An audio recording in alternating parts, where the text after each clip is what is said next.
B Ed ഒരു തരം, രണ്ട് തരം, മൂന്ന് തരം. ബി എഡ് ലേലം വിളിക്കാൻ വെച്ചതല്ല, വിൽപ്പനക്ക് വെച്ചതുമല്ല. ഞാൻ മൂന്ന് തരം ബി എഡുകളെ കുറിച്ച് പറയാൻ വന്നതാണ്. ഈ ടീച്ചർ എഡ്യൂക്കേഷനിൽ താല്പര്യമുള്ള ആളുകൾ, ടീച്ചർ ആവാൻ ആഗ്രഹിക്കുന്ന ആളുകൾക്ക് അടിസ്ഥാനപരമായി വേണ്ട യോഗ്യതയാണ് ബി എഡ്. പണ്ട് മുതലേ ഉള്ളൊരു സാധനം. അപ്പൊ ആ ബി എഡില് ഭയങ്കര സമൂലങ്ങളായ മാറ്റങ്ങൾ വരാൻ പോവുക. പ്രത്യേകിച്ച് NEP ആയിട്ട് ബന്ധപ്പെട്ട് നാഷണൽ എഡ്യൂക്കേഷൻ പോളിസി വന്നതോടുകൂടി ഈ വിദ്യാഭ്യാസ ഘടനയിൽ, സ്കൂൾ പഠന ഘടനയിൽ ഭയങ്കര മാറ്റങ്ങളാണല്ലോ വരുന്നത്. ആ മാറ്റങ്ങളെ ഉൾക്കൊണ്ടുകൊണ്ട് ബി എഡിൽ മാറ്റങ്ങൾ വരുന്നു. ഒന്നാമത്തേത് ഐട്ടപ്പാണ്, ഇന്റഗ്രേറ്റഡ് ടീച്ചർ എഡ്യൂക്കേഷൻ പ്രോഗ്രാം എന്ന് പറയും. കഴിഞ്ഞ കൊല്ലം മുതൽ നടപ്പാക്കിയതാണ്. ദേശീയ തലത്തിൽ ഒരു എക്സാം ഉണ്ട്. ഇന്ത്യയിൽ തന്നെ ഇപ്പൊ നിലവിലുള്ള കണക്കനുസരിച്ച് 64 സെന്ററുകളുണ്ട്. ഇനിയും കൂടും. കേരളത്തിൽ തന്നെ പുതിയ കോഴ്സുകൾ വരാൻ പോകുന്നുണ്ട്, കോളേജുകൾ വരാൻ പോകുന്നുണ്ട്.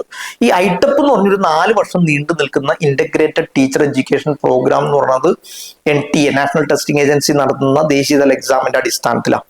ഈ 4 വർഷത്തെ ഡിഗ്രി എന്ന് പറഞ്ഞാൽ അത് സത്യത്തിൽ ചെയ്തിരിക്കുന്ന ഇന്റഗ്രേറ്റ് ചെയ്തിരിക്കുകയാണ്.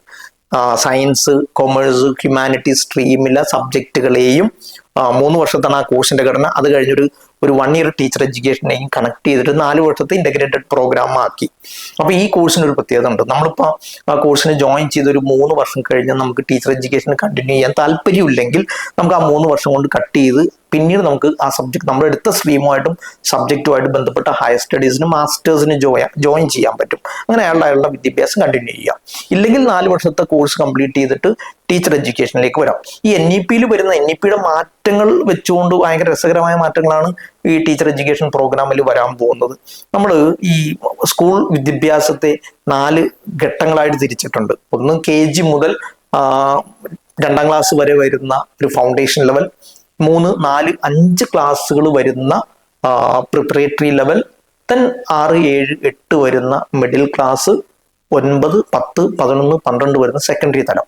ഈ ഘടനക്കനുസരിച്ച് ടീച്ചർ എഡ്യൂക്കേഷന്റെ സബ്ജക്റ്റിലും ഘടനയിലും മാറ്റങ്ങൾ വരും. തന്നെ അപ്പൊ അത് ഈ 4 വർഷത്തെ കോഴ്സിൽ അത് നമുക്ക് റിഫ്ലക്ട് ചെയ്യും നന്നായിട്ട്. അപ്പൊ നമുക്ക് ഈ സ്ട്രീം പഠിപ്പിക്കാൻ നമ്മൾ ആഗ്രഹിക്കുന്ന ഈ ഒരു സ്ട്രീം, സബ്ജക്ട്, വിഷയം, ഇതൊക്കെ അനുസരിച്ച് നമുക്ക് ഇതിൽ മാറ്റങ്ങൾ, ഈ തിരഞ്ഞെടുക്കുന്ന കോഴ്സിന്റെ മാറ്റങ്ങൾ വരുത്താം. നമ്മൾ ഈ സ്ഥാപനങ്ങളിലുള്ള കോഴ്സുകൾ നോക്കിയിട്ടായിരിക്കണം തിരഞ്ഞെടുക്കുന്നത്. ദേശീയ തലത്തിലുള്ള എക്സാം ആണ്. അപ്പൊ ഐട്ടപ്പ് 4 കൊല്ലം. ഇനി മറ്റൊന്ന്, ഐട്ടപ്പ് കഴിഞ്ഞിട്ട് വേണമെങ്കിൽ നമുക്ക് എഡ്യൂക്കേഷനിലേക്ക് പോകണമെങ്കിൽ എഡ്യൂക്കേഷനിലേക്ക് പോവാം. ഇനി ഐട്ടപ്പ് കഴിഞ്ഞ ഒരാൾക്ക് എഡ്യൂക്കേഷൻ അങ്ങനെ നിർത്തിയിട്ട് അവരുടെ അതത് മേഖലകളിലുള്ള അവരുടെ വിഷയങ്ങളായിട്ട് ബന്ധപ്പെട്ട ഹയർ സ്റ്റഡീസിന് PGക്കൊക്കെ പോകണമെങ്കിൽ അങ്ങനെയും പോകും. അത് കുറച്ചുകൂടി ഒരു രസകരമായ, ഒരു വളരെ വൾണറബിളായ, നമുക്ക് മാറ്റങ്ങൾ വരുത്താൻ പറ്റുന്ന ഒരു കോഴ്സ് ഘടനയാണ് അതിനുള്ളത്. മറ്റൊന്ന്, രണ്ടാമത്തെ ബി എഡ് എന്ന് പറയുന്നത് നമ്മൾ നിലവിലുള്ള, ഇപ്പൊ ഡിഗ്രി പഠിച്ചുകൊണ്ടിരിക്കുന്ന, 3 വർഷത്തെ ഡിഗ്രി പഠിച്ചുകൊണ്ടിരിക്കുന്ന ആളുകൾക്ക് നമ്മൾ നേരത്തെ തുടങ്ങി വെച്ച 2 വർഷത്തെ ബി എഡ് ആണ്. ഈ ബി എഡിന്റെ ഘടനയിലും നമ്മൾ NEPയിൽ വരുന്ന സ്ട്രക്ചറൽ മാറ്റങ്ങൾക്ക് അനുസരിച്ചുള്ള ഘടനാപരമായ മാറ്റം ബി എഡിനും 2 വർഷം ബി എഡിനും ഉണ്ടാവും. അത് പതിവ് പോലെ തുടരും, ചില മാറ്റങ്ങൾ വരും. 2028-30 പൂർണ്ണമായിട്ട് ഇത് മാറ്റണം എന്നൊക്കെയാണ് പറയുന്നത്. ഇപ്പൊ നിലവിലുള്ള DLED, TTC ഘടന പോലുള്ള കോഴ്സുകളുണ്ടല്ലോ, LTT ഒക്കെ, ലാംഗ്വേജ് ടീച്ചേഴ്സ് ട്രെയിനിങ്, അതൊക്കെ എടുത്ത് മാറ്റും, അതൊക്കെ ഒഴിവാവും. 2030 ഇതൊക്കെ പൂർണ്ണമായിട്ട് ഇല്ലാതാവുന്ന ഒരു അവസ്ഥയാണ് വരാൻ പോകുന്നത്. എന്നാൽ നിലവിലുള്ള ഈ ബി എഡുകൾ നിലനിൽക്കുകയും ചെയ്യും. ഇനി മൂന്നാമത്തെ ബി എഡ് ഏതാണെന്നറിയോ? അത് 1 ഇയർ ബി എഡ്. പണ്ട് നമുക്കൊരു 1 ഇയർ ബി എഡ് ഉണ്ടായിരുന്നു. ആ 1 ഇയർ ബി എഡിനെ തിരിച്ചു കൊണ്ടുവരാൻ പോവുക. അതിന്റെ കാരണം എന്താണെന്നറിയോ? ഇപ്പൊ 4 വർഷത്തെ ഡിഗ്രികൾ BS ഒക്കെ പഠിച്ചുകൊണ്ടിരിക്കുന്ന ആളുകളുണ്ട്. ഇപ്പൊ നമ്മൾ നിലവിൽ ഹോണേഴ്സ് ഡിഗ്രിയിൽ 4 വർഷമാണല്ലോ. ഈ 4 വർഷം ഡിഗ്രിക്ക് ജോയിൻ ചെയ്യുന്ന ആളുകൾക്ക് 1 വർഷം കൊണ്ട് ബി എഡ് തീർക്കാൻ പറ്റുന്നതാണ് പുതിയ 1 ഇയർ ബി എഡ് എന്ന് പറയുന്നത്. MEDലും അങ്ങനെ മാറ്റങ്ങൾ വരുത്താൻ പോകുന്നുണ്ട്. തന്നെ അതുപോലെ ഈ MSc കഴിഞ്ഞ ആൾ, BSc കഴിഞ്ഞിട്ട് MSc കഴിഞ്ഞ ആളുകൾ, അല്ലെങ്കിൽ ഇന്റഗ്രേറ്റഡ് പ്രോഗ്രാം ഒക്കെ കഴിഞ്ഞ ആളുകൾക്ക് 1 ഇയർ കൊണ്ട് ബി എഡ് തീർക്കാൻ പറ്റുന്ന പുതിയ സിസ്റ്റമാണ് വരാൻ പോകുന്നത്. ഇങ്ങനെ 3 തരം ബി എഡുകളാണ് വരാൻ പോകുന്നത്. ഒന്ന് ഐട്ടപ്പ്, 2 3 ഇയർ ഡിഗ്രി പഠിച്ചുകൊണ്ടിരിക്കുന്ന ആളുകൾക്കുള്ള 2 വർഷത്തെ ബി എഡ്, മറ്റൊന്ന് 4 വർഷത്തെ ഹോണേഴ്സ് ഡിഗ്രികളായ ആളുകൾക്കും, അതുപോലെ ഇന്റഗ്രേറ്റഡ് PG കഴിഞ്ഞ ആളുകൾക്കും, അല്ലെങ്കിൽ ഇന്റഗ്രേറ്റഡ് അല്ലാത്ത ഡിഗ്രി കഴിഞ്ഞ് PG കഴിഞ്ഞ് പോകുന്ന 5 വർഷത്തെ 5 വർഷം കൊണ്ട് ഡിഗ്രിയും PGയും കംപ്ലീറ്റ് ചെയ്ത ആളുകൾക്കും 1 ഇയർ ബി എഡ്. ഇങ്ങനെ ഉള്ള ഒരു ഘടനയിലേക്ക് മൊത്തം ബി എഡ് എന്ത് ചെയ്യണം, മാറുകയാണ്. ഇപ്പൊ ഈ ഐട്ടപ്പിന്റെ ആപ്ലിക്കേഷൻ വിളിച്ചിട്ടുണ്ട് കേട്ടോ. March 16 last date. കേരളത്തില് NIT കാലിക്കറ്റിലും, അതുപോലെ തന്നെ നമ്മളുടെ സാൻസ്ക്രിറ്റ് യൂണിവേഴ്സിറ്റിയിലും, സെൻട്രൽ യൂണിവേഴ്സിറ്റി കേരളത്തിലും ഈ കോഴ്സ് ഉണ്ട്. പുതിയ സ്ഥാപനങ്ങൾ വരാൻ പോകുന്നുണ്ട്.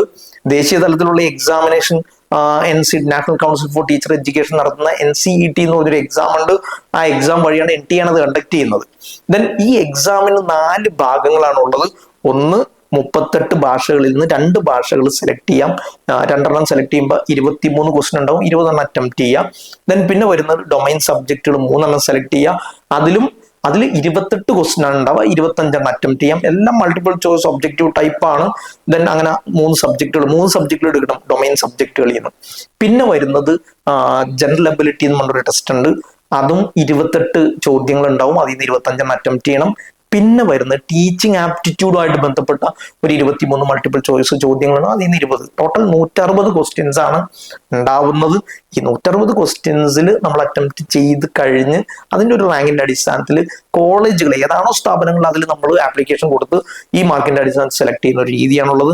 ഐറ്റപ്പ് താല്പര്യമുള്ള ആളുകൾ അതിൽ പങ്കെടുക്കുക. വളരെ സബ്ജക്റ്റിൽ ഭയങ്കര ഡെപ്തിൽ ഫിസിക്സിലും കെമിസ്ട്രിയിലും മാത്സിലും സോളജിയിലൊക്കെ അല്ലെങ്കിൽ ഹ്യൂമാനിറ്റീസ് സബ്ജക്റ്റുകളിൽ ഇക്കണോമിക്സും പൊളിറ്റിക്സും ജിയോഗ്രഫിയൊക്കെ വളരെ ഡെപ്തിൽ പോകണം എന്ന് ആഗ്രഹിക്കുന്ന ആളുകൾ, ടീച്ചിങ് എന്നതിനപ്പുറത്തെ ടീച്ചിങ് വേണമെങ്കിലാവാം ഇത്തരം റിസർച്ചുമായിട്ട് ബന്ധപ്പെട്ട ഏരിയകളിലൊക്കെ പോകുന്നുള്ള ആളുകൾ ഐറ്റപ്പ് എടുക്കാതെ സാധാ ഹോണേഴ്സ് ഡിഗ്രിയും നോർമൽ ഡിഗ്രി എടുത്തിട്ട് PG ഒക്കെ എടുത്ത് റിസർച്ചിലേക്കൊക്കെ പോകുന്നതായിരിക്കും കുറെ കൂടി നല്ല. പിന്നീട് എപ്പോഴെങ്കിലും അവർക്ക് B.Ed ചെയ്യണം എന്ന് തോന്നുന്നുണ്ടെങ്കിൽ 5 വർഷം കഴിഞ്ഞിട്ട് ഡിഗ്രിയും PG കഴിഞ്ഞിട്ടോ അല്ലെങ്കിൽ 4 year ഡിഗ്രി കഴിഞ്ഞിട്ടോ ഒക്കെ ചെയ്താൽ മതിയാവും. അപ്പൊ ഇതിൽ ഏറ്റവും അനുയോജ്യമായ കോഴ്സ് സെലക്ട് ചെയ്ത് നല്ല ടീച്ചർ ആവാൻ നിങ്ങൾക്ക് സാധിക്കട്ടെ എന്ന് ആശംസിക്കുന്നു. Bye bye. Career Guru, moulding your future.